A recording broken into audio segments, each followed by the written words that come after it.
오늘 야고보서 3장 17절, 18절 말씀 우리 두 절 같이 봉독하겠습니다. 야고보서 3장 17절, 18절 말씀 봉독 후에 우리 교회 설립 11주년을 기념해서 우리 교회 이름을 걸고 화평케 하는 자들이다 라는 제목으로 말씀 나눕니다. 야고보서 3장 17절, 18절 말씀입니다. 야고보서 3장 17절, 제가 가진 성경으로 374쪽에 있습니다. 우리 한 목소리 같이 읽습니다. 시작.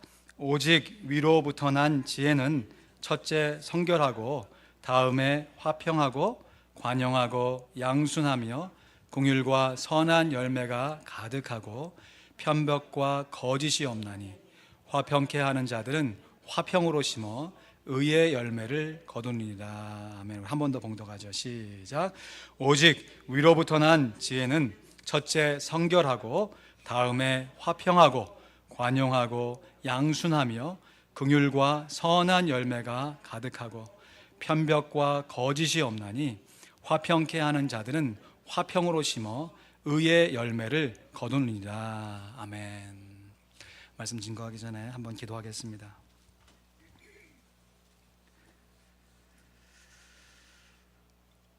살아계신 하나님 아버지, 지금까지 인도하신 하나님 은혜 진심으로 감사를 드립니다. 앞으로도 인도하실 하나님의 은혜를 사모하며 하나 앞에 우리의 마음을 드립니다. 우리가 살아도 주를 위해, 죽어도 주를 위해, 슬퍼도 기뻐도 어떤 순간 가운데든지 주님을 의지하고 살으려고 했던 것을 주님이 아십니다. 때론 베드로처럼 주님을 모른다 부인한 적도 있고, 의도적으로 짐짓 죄를 범하여 하나님의 진노를 샀던 적도 있었던 것을 주님이 아십니다.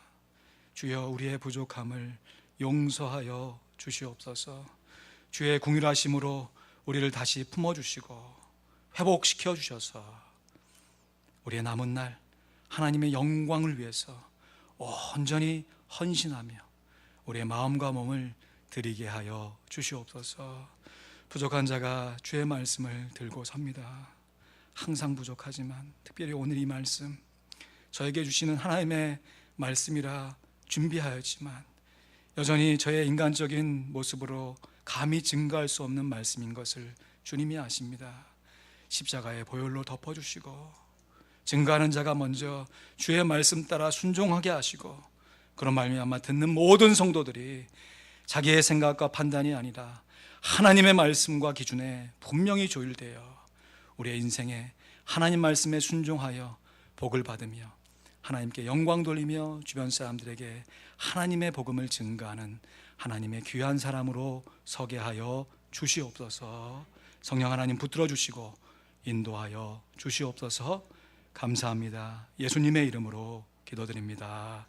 아멘. 몇 년 전부터 소식을 듣게 돼서 기도하면서 또 나름 마음으로 깊이 있게 존경하게 된 목사님이 계십니다. 바로 얼마 전까지 북한에 억류되셨다가 참 기적적으로 풀려나신 임현수 목사님이십니다.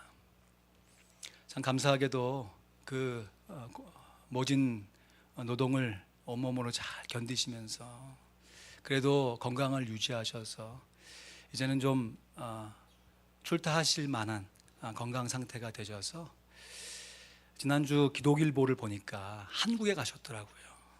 그래서 어느 교회에서 말씀을 전하시면서 그간 당하셨던 고초와 고난에 대해서 간증으로 말씀을 증거하신 것이 기사화돼서 인터넷에 올라와 있었습니다. 제가 잠시 소개해드리길 원합니다. 지난 2년 6개월 9일 동안 겪었던 고난의 삶이 30년 목회했던 시간보다 더 값진 시간이었다. 북한 주민들이 겪는 고난에 동참할 수 있게 되어 감사하다면서 북한 사람들에게 감사하고 그들을 용서했다. 언어폭력으로 괴롭히고 위협이 되었던 이들도 모두 나를 연단시키도록 사용하신 하나님의 도구였다고 말했다. 그는 예수 그리스도의 십자가를 떠올릴 때 마음이 평안해졌다면서 열심히 그들을 도와준 대가가 이것인가 라는 생각에 처음 종신형을 받았을 때에는 억울하고 분한 마음이 컸다. 하지만 예수님을 생각하는 순간부터 마음의 짐이 깃털처럼 가벼워지기 시작했다. 예수님을 생각하기 시작한 순간부터 내 마음이 깃털처럼 가벼워지기 시작했다. 얼마나 귀한 고백인가요? 또 고백뿐만 아니라 그의 행함으로 그렇게 살아내신 목사님이 얼마나 감사하고 존경스러운지요. 여러분, 오늘 살펴보려고 하는 야고보서는요, 다른 이유가 아닙니다. 예수 믿는다는 그 한 가지 이유만으로 고난을 당하고 핍박을 당하고 있는 성도들에게 주신 하나님의 귀한 말씀입니다. 그 중에서도 오늘 본문 말씀을 통해서 우리의 마음을 사로잡는 말씀은 단연 우리 교회의 이름과 같은 화평입니다. 18절 말씀 보시지요. 화평케 하는 자들은 화평으로 심어 의의 열매를 거두느니라. 하나님의 자녀가 된 우리 그리스도인들은 먼저 하나님과 화평을 누릴 뿐만 아니라 또한 다른 사람들과 화평을 이루면서 의의 열매를 거둬야 하는 것이죠. 심는 대로 거두는 것은 하나님께서 이 세상을 경영하시는 하나님의 귀한 원리입니다. 그래서 봄에 씨를 뿌리게 되면 반드시 가을에는 열매를 얻게 되는 것이죠. 우리들이 화평의 씨를 심으면 반드시 의의 열매를 거두게 되어 있습니다. 여기서 말하는 의의 열매란 것은 의로부터 맺어지는 열매란 뜻이에요.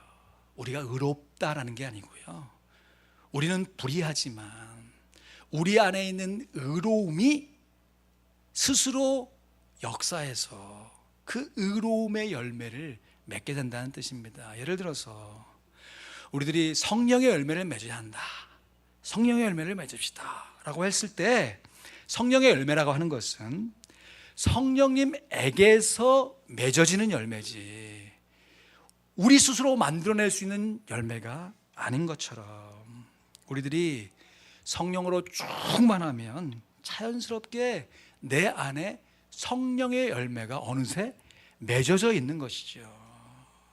마찬가지로 우리들이 의의 열매를 맺는다, 의의 열매를 거둔다라고 하는 것은 우리의 의로움이 되신 예수 그리스도를 마음에 영접하고 그 예수님과 더불어 동행하면서 하나님의 성품을 우리가 닮아가는 과정 가운데 하나님의 성품이 우리의 인격을 통해서 드러남을 통하여서 하나님의 의로우심이 드러나는 열매인 것이에요.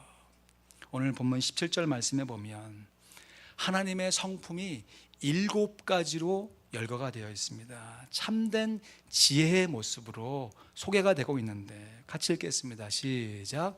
오직 위로부터 난 지혜는 첫째 성결하고, 다음에 화평하고 관용하고 양순하며 긍휼과 선한 열매가 가득하고 편벽과 거짓이 없나니. 아멘. 여러분, 우리들이 하나님의 선하신 의의 열매를 맺어야 하는데 그 대표적인 것이 7가지예요. 그런데 여기서 우리가 놓치지 말아야 할 것이, 우리가 평안하고 우리가 안전하고 우리가 소위 잘 나갈 때 이 명령을 우리에게 주신 것이 아니고요, 단지 예수 믿는다는 이유 한 가지만으로 고난을 당하고 있을 때, 손해를 보고 있을 때, 핍박을 당한 것 같은 마음의 어려움이 있을 때 지금 하나님께서 하나님의 선한 열매를 맺으라라 라고 명령하고 있다는 것이에요. 우리들이 맺어야 할 첫 번째 하나님의 성품은 성결입니다. 헬라어는 하그노스. 성결은 성스럽고 깨끗하다는 뜻이에요. 여러분, 우리들이 좀 고난 가운데 있으면 두 가지 마음이 들잖아요. 이것을 한번 이겨볼까? 또 쉬운 마음은 아유, 나만 당하는 고난인가? 될 대로 돼보자 하면서 그 고난의 상황 가운데 오히려 더 죄를 짓는 경우가 허다하잖아요. 그러나 그 고난의 때에 오히려 성결하라는 것입니다.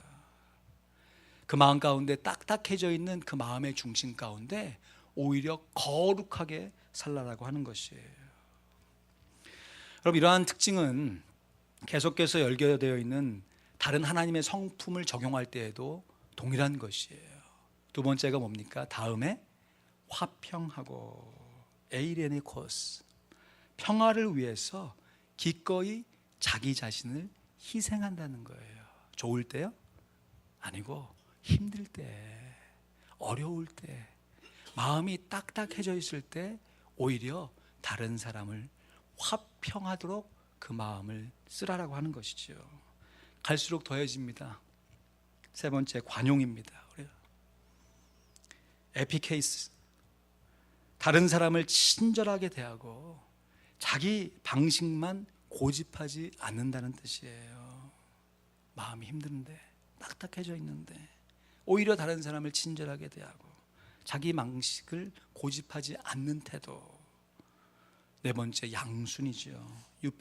유페이티스, 온유와 겸손으로 다른 사람에게 자기 마음을 활짝 열어 보이라는 것입니다. 어떤 때요? 고난의 때, 마음이 힘들 때. 다섯 번째, 긍휼입니다.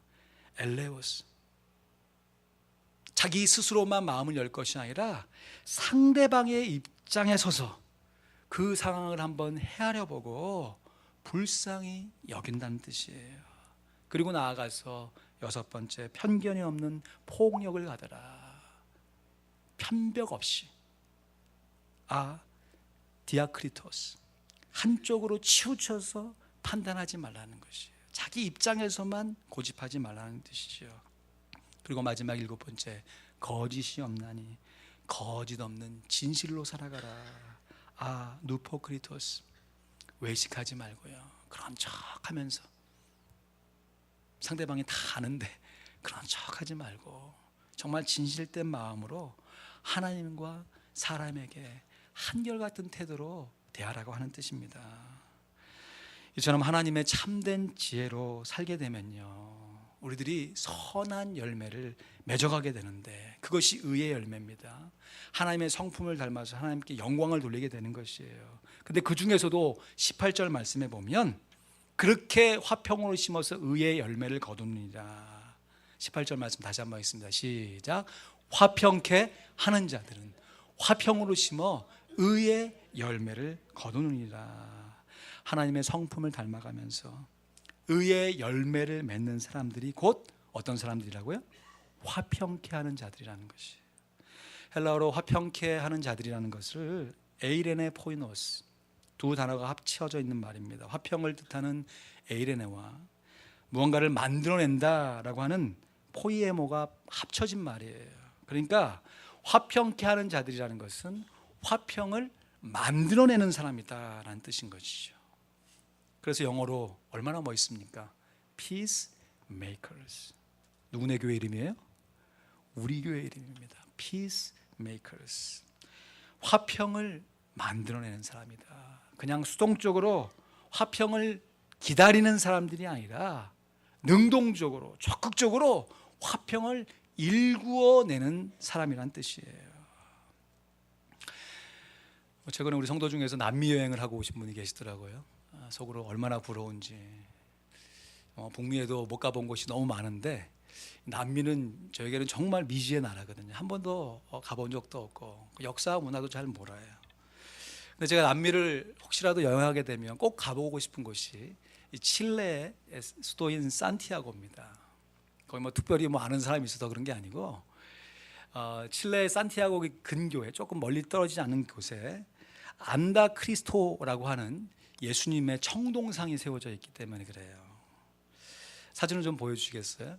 이런 상이 이 안데스 예수님이라 불리는 이 동상이 이 칠레와 아르헨티나 이 국경 사이에 있는 우파야스타라고 하는 산 정상에 세워져 있다고 그러는데요. 여러분, 칠레가 세계에서 가장 긴 나라로 알려져 있잖아요. 그러니까 우리는 잘 생소하지만 나라가 길다라고 하는 것은 어떤 생각해 봐도 그 북쪽에 있는 사람들과 남쪽에 있는 사람들이 어떻게 어울려서 함께 서로 교통하면서 살까 좀 궁금하기도 하고, 나라가 기니까 지금 한쪽 편은 바다 태평양이고 그 반대편은 아르헨티나 국경이 세계에서 가장 긴 국경이 되는 거죠. 그러면 역사적으로 문화적으로 볼 때 이 칠레와 아르헨티나 사이에 얼마나 많은 국경 분쟁이 있었을까 싶은 거예요. 1904년 3월 13일 부활절 아침이었습니다. 이 두 나라가 역사적으로 계속 국경 문제로 크고 작은 싸움을 치르니까 이제 우리가 국경 분쟁을 좀 막자 하는 의미로 참 의미 있는 행사를 하나 치렀습니다. 서로 국경에서 겨누고 있던 대포, 그 당시만 해도 1900년대니까 초니까 대포를 그냥 이 산에다 세워놓고 넘어오면 터트린다 하면서 막 대립하고 있던 때인데, 이 대포를 녹여가지고 예수님 상을 만든 거예요. 얼마나 의미가 있습니까? 사랑하는 성도 여러분, 우리가 기도하기를 남북 간에 일어나고 있는 핵이 폭탄으로 터지는 것이 아니라 그 언젠가 평양에 핵 발전소가 세워져서 남북 간이 하나가 되는 그날을 바라볼 수 있기를 간절히 소원합니다. 아멘. 이렇게 서로 의미 있는 행사를 칠레와 아르헨티나가 함께 해마면서 이 제막식을 딱 거행하는데, 그 날에 오히려 이 사건이 도화가 돼가지고 분쟁이 다시 일어날 뻔했다고 그래요. 이런 걸 합니까? 여러분, 동상이 앞면만 있을 수는 없잖아요. 예수님이 앞에도 예수님이고 앞면이고 뒤에도 예수님 앞면이면 이게 얼마나 기괴한 모습입니까? 그러면 양국이 이렇게 딱 국경에 동상을 세워놨으면 예수님 얼굴이 어디를 바라보고 있어야 돼요? 칠레를 바라보고 있어야 됩니까? 아르헨티나를 바라보고 있어야 됩니까? 한쪽은 바라봐야 될 거 아닙니까? 그리고 산의 이 지형에 따라서 좀 이렇게 구조를 맞춰서 세우다 보니까 이게 칠레를 예수님이 바라보는 게 아니라 아르헨티나를 이렇게 쫙 바라보면서 축복하는, 손을 내밀면서 이런 모습으로 세워지게 된 거예요. 그러니까 이 모습을 전해드는 칠레 사람들 가운데 어론이 막 들끓기 시작하는 것이죠. 야, 이거 누구 좋자고 지금 이거 하는 거냐? 뭐 함께 평화를 누리자고 하면서 자기들끼리만 축복받고 우리는 예수님 등 돌리고 있으며 우리는 뭐냐 하면서 막 그 서운한 마음을 막 함께하면서 여론 형성돼 가지고 이게 평화로 제막식을 하려고 했는데 오히려 분쟁의 불씨가 되어버린 거예요. 근데 참 여기서 어떤 한 기자가 참 슬기롭고 지혜롭게 이 사건을 마무리했다고 그래요. 이 제막식의 내용을 쭉 다 신문기자로 내용을 쫙 쓰면서 맨 마지막에 이 문장을 넣었다고 하는 것이죠. 예수님 상이 아르헨티나 쪽을 향하고 있는 것은 그 나라가 아직 더 돌봐줘야 할 것이 많기 때문이다.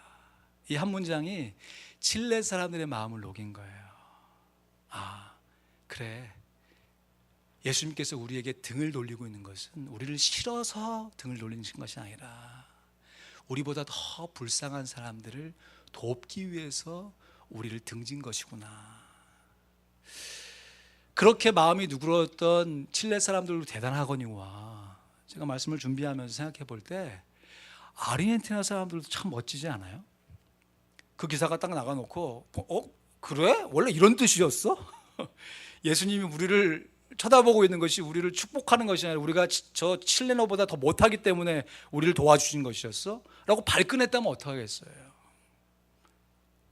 이 기사를 보고 한쪽은 누그러뜨리고 또 한쪽에서는 참아낸 것이지요. 누구 때문에? 예수님 때문에 참아낸 것이지요. 세계에서 가장 긴 나라, 국경이 가장 길 수밖에 없던 나라가 우리는 잘 모르지만 그래도 평화롭게 공존하고 있는 이유가 바로 여기에 있던 것이죠. 흔히들 사람들이 말합니다. 사랑의 반대말은 미움이라고 해요. 여러분 정말 그렇습니까? 아니죠. 사람의 반대말은 엄밀하게 따져보면 미움이 아니라 무관심입니다. 무관심. 여러분 미워하는 감정도요, 어느 정도 상대방에게 관심이 있고 좀 내가 그 상대방하고 좀 잘해보려고 하는 마음이 있기 때문에 내 안에 섭섭하고 그것이 해결되지 않아서 폭발되어지는 내 안에 안 좋은 감정이지, 관심 자체를 끊어버리면요, 서로 관심, 관계하려고 하는 마음 자체를 정리해버리면 미움도 사치스러워요. 내가 저 사람하고 무슨 관계인데 내가 미워하지? 내 시간만 아깝다 그러는 거죠. 특별히 우리가 가정을 돌보면서 또 직장 생활을 해가면서 때로는 교회를 섬겨가면서 이렇게 미움과 더불어 섭섭한 감정에 휘말릴 때가 있습니다. 여러분만 그런 것이 아니라 부족한 저도 가끔 그럴 때가 있어요. 가족을 향해서 정말 사랑해서 결혼하고 사랑해서 돌보고 있는 가족을 향해서 새로는 사랑이 아니라 미워하는 감정이 들 때가 있잖아요. 그러할 때 내가 무슨 좋은 날 본다고 이러냐, 차라리 이런 감정 생기더니 관계를 끊자, 그러면 안 되는 거죠. 마찬가지로요, 우리가 사역을 해가면서 삶의 인터에서 동료들과 함께 생활해가면서 이런 감정이 휘몰아쳐서 내 마음을 주장할 때 혹 아유 싫어 하면서 관계 자체를 끊어버리면 안 된다라고 하는 것이에요. 이 또한 나로 하여금 화평케 하는 자, 피스메이커로 나를 세워주시기 위해, 상대방을 세워주시기 위해 하나님께서 내 인격을 다듬고 계시는 과정의 한 부분으로 생각하시면서 견디시고 버티셔야지, 그 상황 가운데 포기하시면 안 되는 것이에요. 그럼 예수님께서 제자들을 우리 성가대원 찬양했는데 예수님을 부인한 베드로를 사랑하시되 어떻게 사랑하셨나요? 끝까지 사랑하셨죠. 끝까지 용서하셨죠.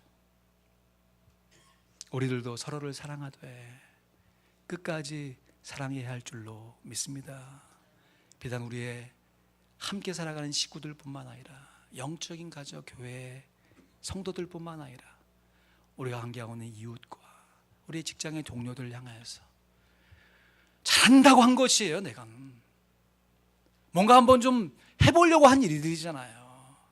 그 상황 가운데 닥쳐지는 고난 가운데 마음이 딱딱해져 갈 때 오히려 이 말씀을 기억하고 마음을 열고 끝까지 하나님 말씀에 순종해야 하는 줄로 믿습니다. 그렇다면 여러분, 사랑의 반대말이 미움이 아니라 무관심이라면 미움의 반대말은 뭘까요? 사랑은 아니겠죠?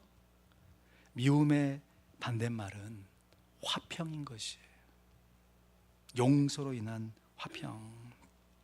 우리들이 미움의 감정이 확 일어날 때 쉽게 하는 반응이 이거예요. 그 감정에 몰입하는 거죠. 그 감정이 나를 사로잡게 만드는 것입니다. 분명히 결과를 알아요. 내가 좋은 마음으로 시작했기 때문에 상대방도 좋은 마음이 있을 거라는 것을 내가 짐작하지만 그 상황 가운데서는 그것이 용납이 안 되잖아요. 그래서 그 사실을 내 감정으로 그냥 밀어붙이는 거죠. 그러면서 결과를 뻔히 알면서도 끝까지 용서하지 않고 분쟁 가운데 거하는 것입니다. 그러나 하나님께서는 우리로 하여금 그 미움의 감정을 털어내고 화평을 심어서 의의 열매를 거두어야 한다라고 말씀하시는 거죠. 어떤 때요? 내가 고난 가운데 있을 때, 내가 힘들고 어려울 때, 다른 사람들이 나의 상황을 잘 알아주지 못하는 것처럼 느낄 바로 그 순간에 미움의 감정을 떨쳐내는 것입니다. 여러분, 이것이 우리의 노력과 결심으로 될까요? 내가 막 마음 가운데 이때는 그렇게 살아야지 결심한다고 될까요? 참 부족한 고백입니다. 이 말씀을 준비하고 있는 일주일의 삶을 제가 되돌아보면 여러분 지금 처음 들으시지만 저는 이 말씀 갖고 2주 동안 씨름했잖아요. 그런데도 불구하고 조금 서운한 게 있으면 발끈하는 제 모습, 뒤돌아놓고 일이 터지고 나서야 후회가 되는 저의 모습, 부족한 모습, 우리들의 모습 아닙니까? 우리의 능력과 결심으로 되지 않게 하나님께서 성령님을 우리에게 보내주셨고 그 성령님과 더불어 기도할 수 있도록 우리를 기도의 자리로 인도하시는 줄로 믿습니다. 아무것도 염려하지 말고 오직 모든 일에 기도와 간구로 너희 구할 것을 감사함으로 하나님께 아뢰라. 그리하면 모든 지각에 뛰어난 내 생각 속에서는 미움과 다툼의 감정이 막 일어나고 있어요. 근데 그 지각을 뛰어넘는 하나님의 평강이 우리의 마음을 덮어주시는 겁니다. 그래서 평강으로 말미암아 지켜진 우리의 마음과 생각으로 하나님과 우리의 지체를 다시금 대할 수 있게 되는 것이죠. 여러분, 이런 화평의 삶, 지금 야고보서의 저자인 야고보가 자기는 안 하면서 우리로 하여금 이렇게 살아라라고 권면한 것이 아니에요. 말씀해 보니까 이러한 화평의 삶을 살았던 장본인이 바로 야고보서를 기록한 야고보입니다. 많은 성경학자들이 야고보서를 누가 썼는가, 우리에게는 유명한 야고보가 예수님의 제자 요한의 형제인 야고보를 기억합니다. 그런데 이 야고보는 예수님이 부활하시고 교회가 세워지는 그 초기에 가장 첫 번째로 순교를 당한 사람이 사도 야고보예요. 그러니까 야고보 사도는 이 야고보를 쓸 수 있는 시간적 여유가 없었어요. 그럼 이 야고보서를 누가 썼느냐? 그리고 왜 야고보서라고 부르냐?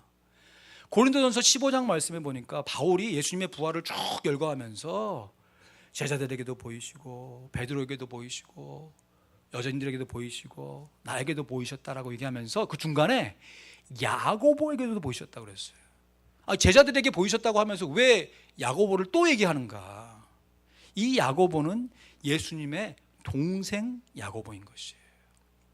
사도행전에 보면, 특별히 사도행전 15장에 보면 이 야고보가 이 예루살렘 교회의 지도자가 되어가지고 수많은 분쟁들을 해결해 가면서, 특별히 이 시대 당시에 사도 바울을 비롯해서 많은 사람들이 예수 믿어 구원받는다고 하는 복음을 아주 강력하게 증거했는데, 또 한편의 사람들은 그래 좋다, 예수 믿고 구원받는 것은 맞지만 우리가 지켜왔던 구약의 율법도 지켜야 구원이 완성된다라고 주장했던 사람들이 있어요.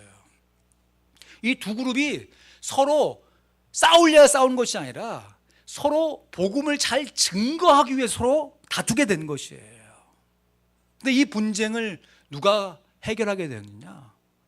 주의 동생, 예수님의 동생인 야고보가 일어나서 주변 사람들의 말을 처음부터 잘 전해 듣고, 이게 이러이러한 상황 가운데 우리가 함께 협력하자라고 그 분쟁을 그치게 했던 사건이 사도행전 15장에 아주 자세하게 기록되어 있습니다.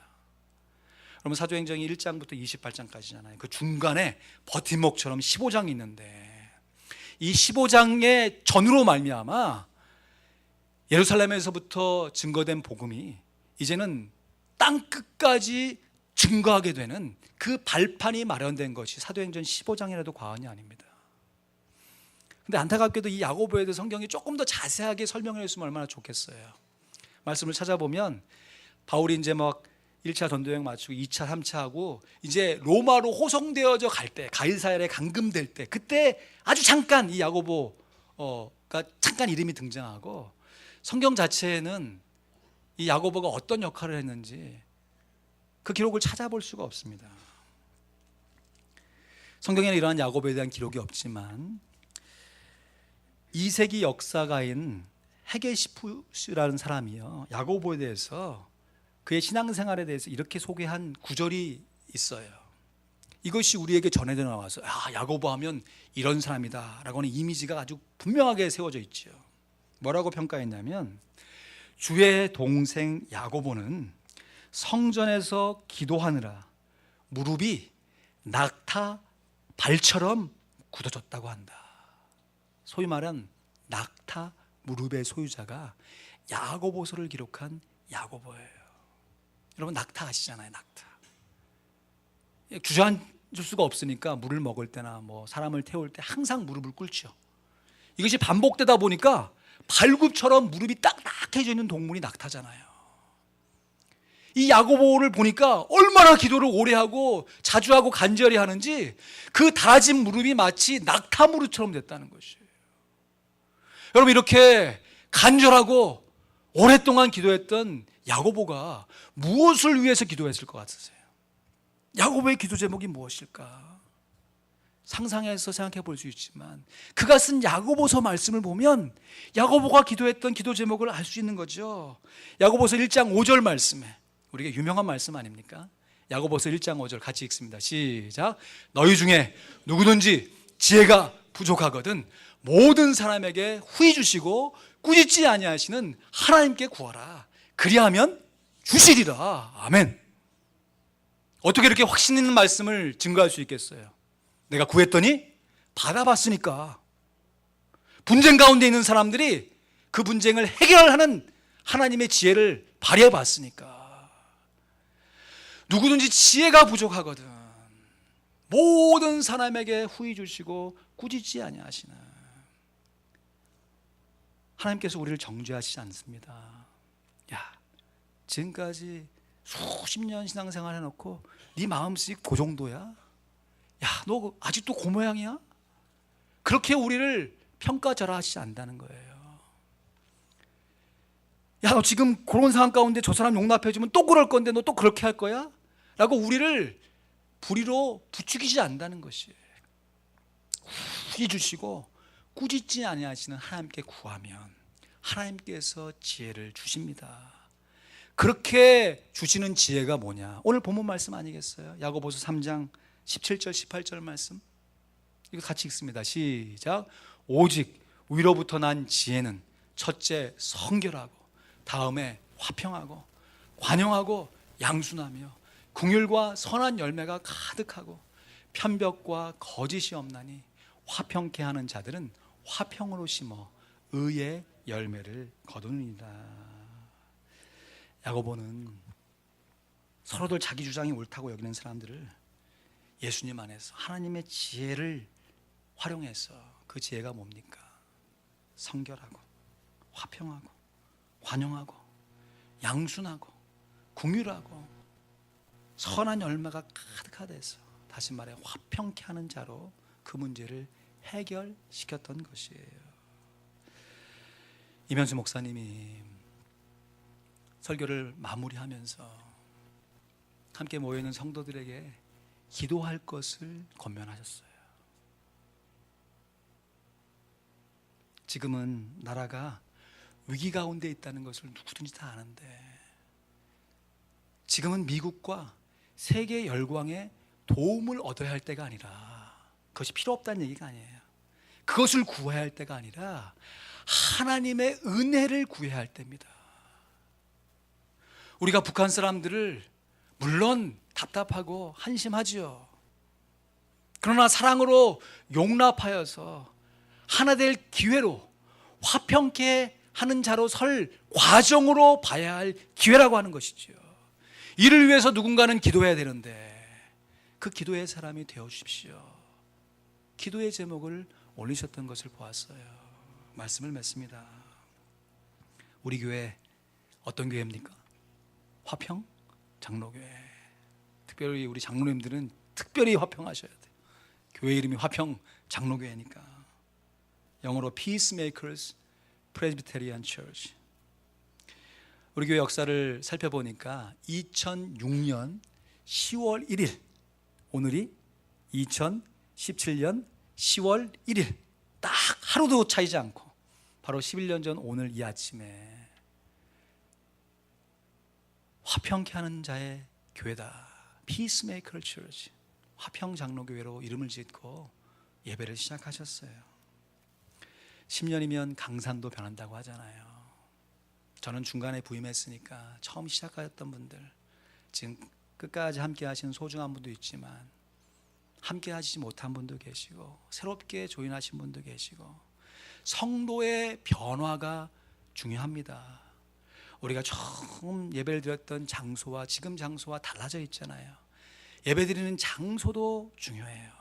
그러나 정말 하나님께서 우리를 바라보시면서 중요하게 평가하는 것은 너희 마음 가운데, 너희 심령 가운데 화평케 하는 자들로 화평을 심어 하나님의 의의 성품, 선한 성품을 얼마만큼 맺어가고 있느냐, 그 모습을 바라보면서 우리에게 복을 주실 줄로 믿습니다.